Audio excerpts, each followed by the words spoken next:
ঘটনার 12 দিনের মাথায় দুজন গ্রেপ্তার, বিডিওর বন্ধু, বিডিওর গাড়ির ড্রাইভার। কিন্তু ভিডিও সম্পর্কে সুনির্দিষ্ট কি তথ্য প্রমাণ রয়েছে পুলিশের হাতে?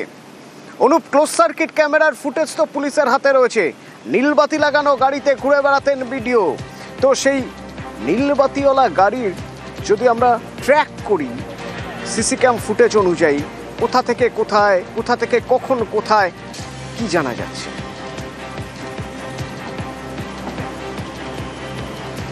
দেখো, যে ফুটেজ একেবারে পুলিশের কাছে ইতিমধ্যে এসে পৌঁছেছে, প্রথমে 7 ঘন্টার ফুটেজ। সেই ফুটেজে কিন্তু গোটা ঘটনা, একেবারে যে ভিডিও ইনভলভমেন্ট কীভাবে, গোটা বিষয় কিন্তু পরিষ্কার রয়েছে।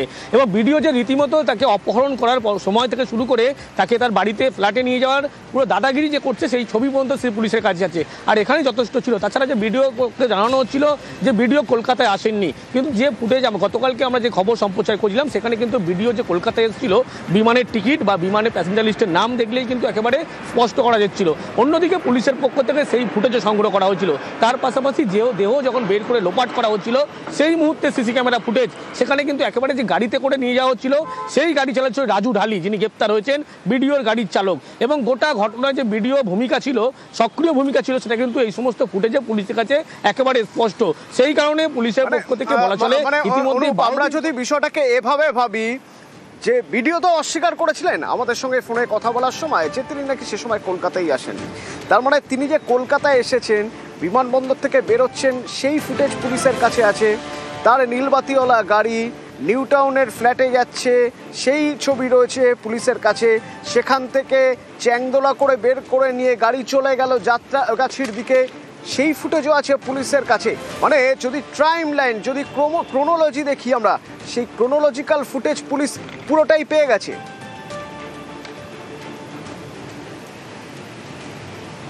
একেবারে পুরো ফুটেজ কিন্তু পুলিশের হাতে ইতিমধ্যে এসে পৌঁছেছে। যা একটা তদন্ত প্রক্রিয়া এগিয়ে নেওয়ার জন্য যা ফুটেজ বা যা তথ্য প্রমাণ দরকার, প্রত্যেকটি জিনিস কিন্তু পুলিশের কাছে আছে, এমনটা পুলিশের পক্ষ থেকে এই মুহূর্তে স্বীকার করা হচ্ছে। তার কারণ পুলিশের পক্ষ থেকে বলা হচ্ছে যে গোটা যে ঘটনা ঘটেছিল, অর্থাৎ যে ক্রাইম সিন হয়েছিল, অপহরণ হয়েছিল, তুলে নিয়ে যাওয়া হয়েছিল, মারধর করা হয়েছিল, গাড়ি থেকে নামানো, পরবর্তী ক্ষেত্রে দেহ লোপাট, প্রত্যেকটি বিষয় ফুটেজ কিন্তু পুলিশের কাছে আছে। আর প্রত্যেকটি ফুটেজে কিন্তু ভিডিওর যে ভূমিকা, ভিডিওর যে গতিবিধি, সেগুলো নজর করা যাচ্ছে। আর সেখান থেকে ভিডিও কিন্তু স্পষ্ট করছে তিনি কলকাতায় আসেননি। তিনি মিথ্যা বলছেন বা মিথ্যার কথাতেই একেবারে উত্তর পরিষ্কার হচ্ছে, সেই বিষয় কিন্তু একেবারে পরিষ্কার হয়ে যাচ্ছে।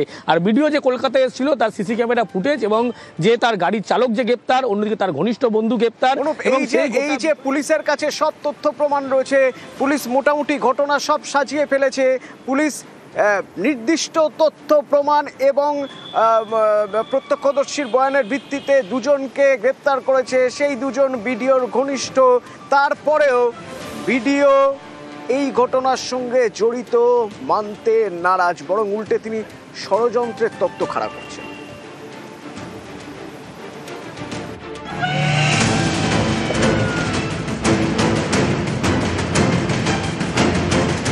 প্রশান্ত বর্মন, জলপাইগুড়ি রাজগঞ্জের ভিডিও, তার বিরুদ্ধে ভুরি অভিযোগ।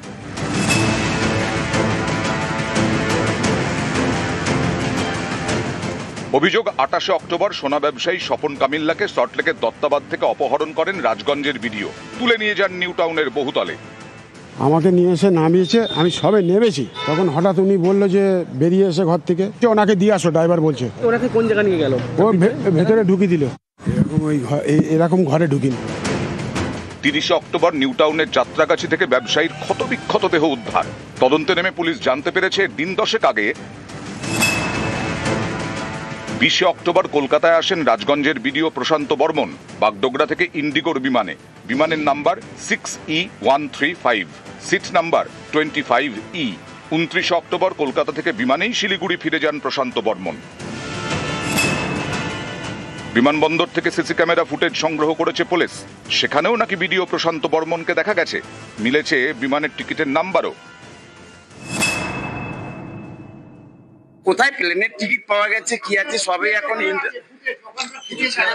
সমস্ত কিছুই মিথ্যা। আমি বলে দিচ্ছি, এখন বর্তমান যুগে কার ছবি কে কিভাবে ব্যবহার করছে। আর আমার ছবি আজকে শুধু নয়, আমার ছবি কালচিনি থেকে শুরু করে সবখানেই আছে।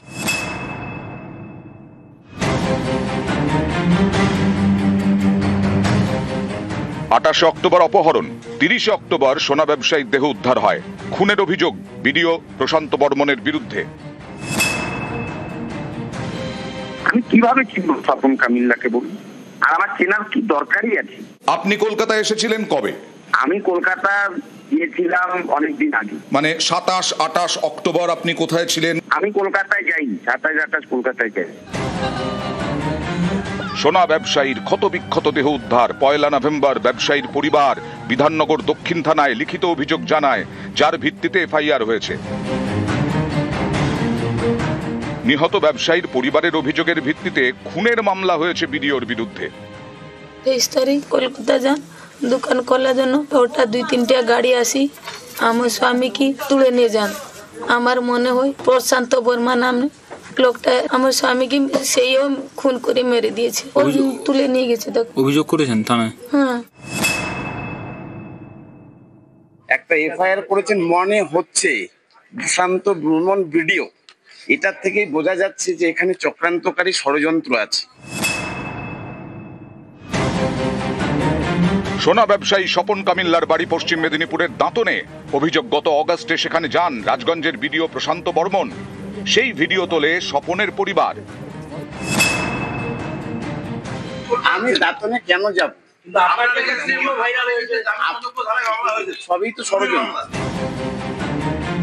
বিডিওর বাড়ি থেকে নাকি সোনা চুরি হয়, সেই সোনা নাকি পান স্বপন কামিল্লা।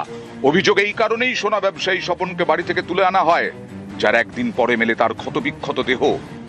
চুরি করার পরে স্যার প্রথম আমাকে মারধর করলো, নিয়ে যাওয়ার পরে গণেশ পূজার 2 দিন পরে আবার ছেড়ে দিলাম, স্বীকার করতে ছেড়ে দিল। আমি কাকে দিয়েছি বললো, আমি বললাম বসন্তকে স্বপন কামলিয়াকে দিয়েছি। পরে 28 তারিখে আবার আমাকে ডাক করলো, উনি স্বর্ণবালা এলো, আসতে দুজনকে মারধর করলো। করতে আমি স্বীকার করে গেলাম যে ওনাকে দিয়েছি। উনিও বললো আমাকে দিয়েছে, আমি কালকে মাল দিয়ে দেবো। সোনাবালা বললো, ও থাকলো, আমি চলে এলাম। আপনার বা আপনার আত্মীয়র বাড়িতে চুরি হয়েছিল কি? আমার বা আমার আত্মীয় কারো বাড়িতেই চুরি হয়নি। আপনি অশোক করকে চেনেন? অশোক করকে আমার কি দরকার আছে চেনা? বিডিওর দাবি মতো তাহলে কি দাঁড়ালো? বিডিওর বাড়ি থেকে চুরির অভিযোগ মিথ্যে। 20 অক্টোবর বাগডোগরা থেকে কলকাতায় আসা ষড়যন্ত্র। 29 অক্টোবর কলকাতা থেকে শিলিগুড়ি ফেরা ষড়যন্ত্র। সোনার ব্যবসায়ীকে অপহরণের অভিযোগ ষড়যন্ত্র। ব্যবসায়ীর দাঁতনের বাড়ি যাওয়া ষড়যন্ত্র। ব্যবসায়ীকে খুনের অভিযোগ ষড়যন্ত্র। এতজন বিডিওর বিরুদ্ধে মুখ খুলেছেন। ছবিতে বিডিওকে দেখা যাচ্ছে, বিমানবন্দরের সিসি ক্যামেরা ফুটেজও পেয়েছে পুলিশ। এসবই কি তাহলে মিথ্যে? সবই কি ষড়যন্ত্র? রাজগঞ্জের বিডিওর বিরুদ্ধেই এত ষড়যন্ত্র কেন? এটা হচ্ছে একটা বড় মাপের ষড়যন্ত্র চলছে, কিভাবে দাবাং থেকে মাটিতে শোয়ানো যায় সেটারই একটা চক্রান্তকারীরা চক্রান্ত করে যাচ্ছে। চক্রান্তকারীদের চক্রান্ত থাকবে না, দাবাংই থাকবে। রাজনৈতিক নাকি চক্রান্তকারীদের আমি খবর পেয়েছি, আমিও দেখে নেব। নিউজ 18 বাংলা।